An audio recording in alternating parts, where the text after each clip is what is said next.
ಬಾಗಲಕೋಟೆಯಲ್ಲಿ ಘಟಪ್ರಭಾ ನದಿ ಪ್ರವಾಹ ತೀವ್ರವಾಗ್ತಾ ಇದೆ. ಘಟಪ್ರಭೆ ಪ್ರವಾಹಕ್ಕೆ ಈರುಳ್ಳಿ ಬೆಳೆಗಳು ನೀರಿಗೆ ಆಹುತಿಯಾಗಿದೆ.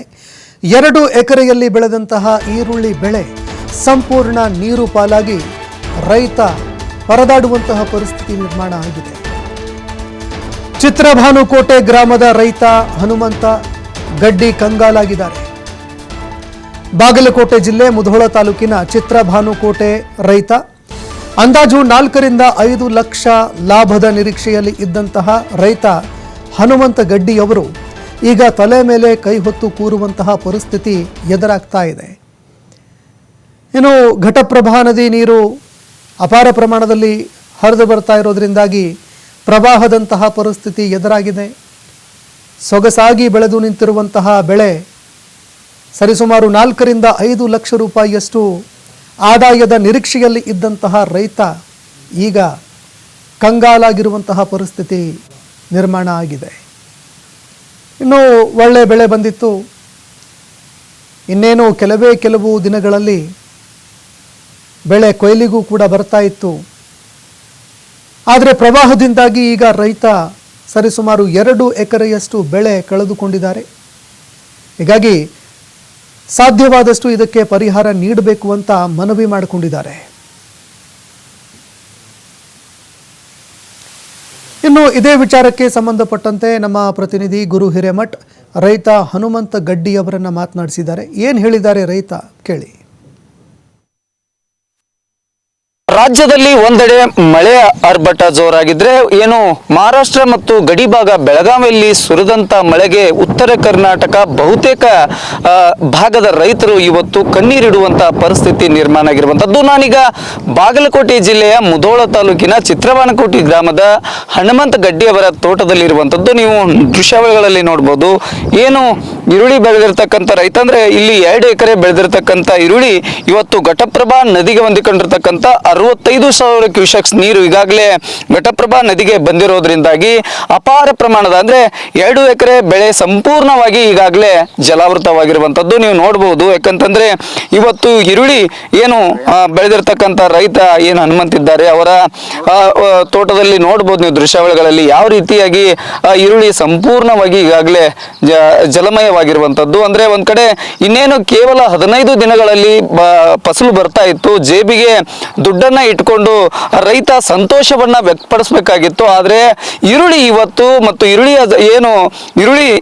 ಬೆಳೆದಿರ್ತಕ್ಕಂಥ ರೈತರಿಗೆ ಈಗ ಘಟಪ್ರಭಾ ನದಿ ನೀರಿನಿಂದ ಕಣ್ಣೀರನ್ನ ತರಿಸಿದೆ ಅಂತಾನೆ ಹೇಳ್ಬೇಕಾಗತ್ತೆ. ಅಂದ್ರೆ ನಮ್ಮ ಜೊತೆ ಹನುಮಂತ್ ಅವ್ರು ಇದ್ದಾರೆ, ಅವ್ರನ್ನ ಮಾತಾಡ್ತಾ ಹೋಗ್ತೀನಿ. ಯಾಕಂತಂದ್ರೆ ಒಬ್ಬ ರೈತ ತಾನು ಬೆಳೆದಿರ್ತಕ್ಕಂಥ ಬೆಳೆಯನ್ನ ತನ್ನ ಮಗುವಿನ ರೀತಿಯಲ್ಲಿ ಬೆಳೆಸುವಂತ ಕೆಲಸವನ್ನು ಮಾಡಿರ್ತಾರೆ. ಇವತ್ತು ಅವ್ರು ಏನ್ ಹೇಳ್ತಾರೆ, ಹನುಮಂತನವರಿಗೆ ಎಲ್ಲ ಈ ಮನೆ ಆಗೈತೆ, 2 ಎಕರೆ ಬೆಳಿತಿದ್ರಿ, ಇದು ಅಕಸ್ಮಾತ್ ಇನ್ನು 15 ದಿನ ಕಳೆದಿತ್ತಂದ್ರೆ ಎಷ್ಟು ರೊಕ್ಕ ಬರ್ತಿತ್ತು ಏನು ಹೇಳ್ರಿ? ಇವ 15 ದಿನ ಬಿಟ್ಟಿತ್ತಂದ್ರ ಬೇಸಾಕಿತ್ರಿ ಸರ್. ಈಗ ಬಂದು ಮುನ್ಗಾಕೈತ್ರಿ, ಒಟ್ಟು ಹೆಣ್ಣು ಗಂಡು ಹತ್ಕೊತ ಕೂತೀವ್ರಿ. ಅಲ್ಲ ಈಗ ಪರಿಸ್ಥಿತಿ ಏನಕ್ಕಂತಂದ್ರೆ ಈ ಬೆಳೆ ನೋಡಿದ್ರೆ ಮಗುವಿನ ತರ ಜೋಪಾನ ಮಾಡಿರ್ತೀರಿ. ಮಗನ್ಕಿಂತ ಹೆಚ್ಚು ಜೋಪಾನ ಮಾಡಿದ್ದೀವಿ ಸರ್. ಒಂದು ಕಸಾರ ಐತೆ ನೋಡ್ರಿ ಕರೆ ನೀವು ಸರ್ ಹೋಳಿಗೆ ಅಷ್ಟು ದುಡ್ದಿದ್ದು ರೀ. ಗೊಬ್ಬರ ಗೂಡಿ ಒಳ್ಳೆ ಹಾಕಿ ಏನೆಲ್ಲ ಖಾಲಿ ಆಗಿಬಿಟ್ಟಿದ್ವಿ. 60,000 ರೂಪಾಯಿ ಖರ್ಚು ಬಂತ್ರಿ. ಎಕರೆಗೆ ಎಷ್ಟು? 30 ಬಂತ್ರಿ. ಎಕರೆಗೆ 30 ಬಂತ್ರಿ. 2 ಎಕರೆ ಐತ್ರಿ.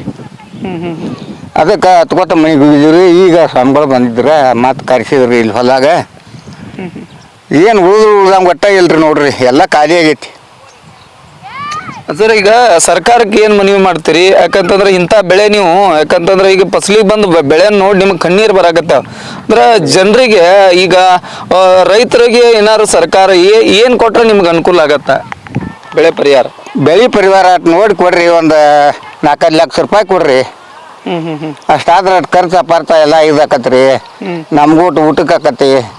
ಇಲ್ಲಿ ಪರಿಸ್ಥಿತಿ ಭಾಳ ಗಂಭೀರ ಐತ್ರಿ ನಂದು. ಪ್ರತಿ ವರ್ಷ ಹಿಂಗ ಬರತ್ತನ್ರಿ ಇದೇನ್ ನದಿ? ಈಗ ಈ ವರ್ಷ ಈಗ ಯಾಕಂತಂದ್ರೆ ನೀವು ನದಿ ಪಕ್ಕದಾಗ ಇರೋದ್ರಿಂದ ಇಲ್ಲಿ ಒತ್ತು ಬಂದು ನೀರು ಬಹಳಷ್ಟು ಪ್ರಾಬ್ಲಮ್ ಆಗತೈತಿ.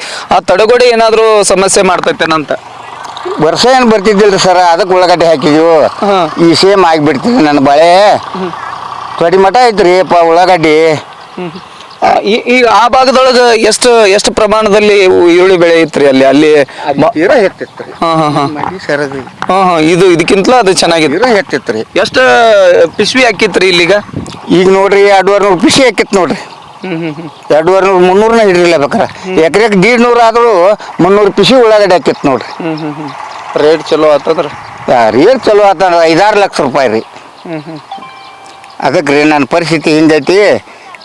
ಮನ್ಯಾಗೆಲ್ಲ ಹೆಣ್ಮಕ್ಳು ಏನು ಹೆಣ ಹೋದಂಗೆ ಆಗೈತ್ರಿ. ಪರಿಸ್ಥಿತಿ ಬರಬಾರ್ದಾಗಿತ್ತು. ಬತ್ರಿಪ್ಪ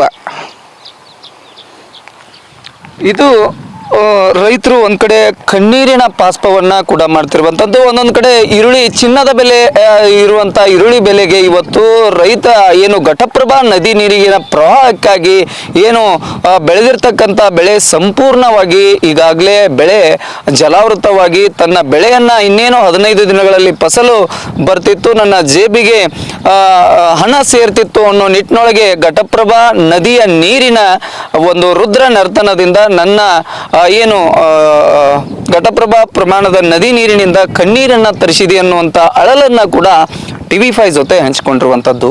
ಇದು ಬಾಗಲಕೋಟೆಯಿಂದ ಗುರು ಹಿರೇಮ, TV5 ಕನ್ನಡ.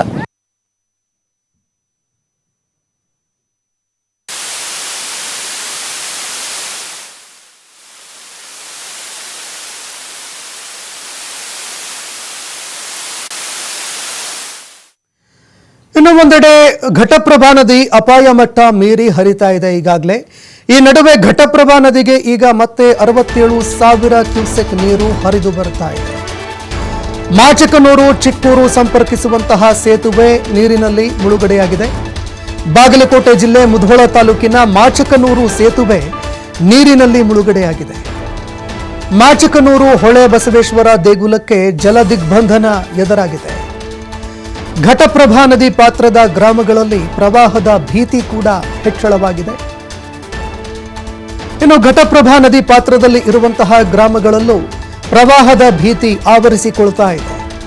ಈ ನಡುವೆ ಈಗ 67,000 ಕ್ಯೂಸೆಕ್ ನೀರು ಹರಿದು ಬರ್ತಾ ಇರೋದ್ರಿಂದಾಗಿ ನದಿ ಪಾತ್ರದ ಜನ ಆತಂಕಕ್ಕೆ ಒಳಗಾಗ್ತಾ ಇದ್ದಾರೆ. ಮತ್ತೊಂದೆಡೆ ಗ್ರಾಮಗಳಿಗೆ ರಸ್ತೆ ಸಂಪರ್ಕ ಕಲ್ಪಿಸುವಂತಹ ರಸ್ತೆಗಳು, ಸೇತುವೆಗಳು ನೀರಿನಲ್ಲಿ ಮುಳುಗಡೆಯಾಗ್ತಾ ಇದೆ. ಮಾಚಕನೂರು ಚಿಕ್ಕೂರು ಸಂಪರ್ಕಿಸುವಂತಹ ಸೇತುವೆ ನೀರಿನಲ್ಲಿ ಜಲಾವೃತ ಆಗಿದೆ. ಇನ್ನು ಮತ್ತೊಂದೆಡೆ ಮಾಚಕನೂರು ಹೊಳೆ ಬಸವೇಶ್ವರ ದೇಗುಲಕ್ಕೆ ಜಲ ದಿಗ್ಬಂಧನ ಎದುರಾಗಿದೆ. ಇತ್ತ ನದಿ ಪಾತ್ರದ ಗ್ರಾಮಗಳಲ್ಲಿ ಪ್ರವಾಹದ ಭೀತಿ ಕೂಡ ಈಗ ಆವರಿಸಿಕೊಳ್ತಾ ಇದೆ.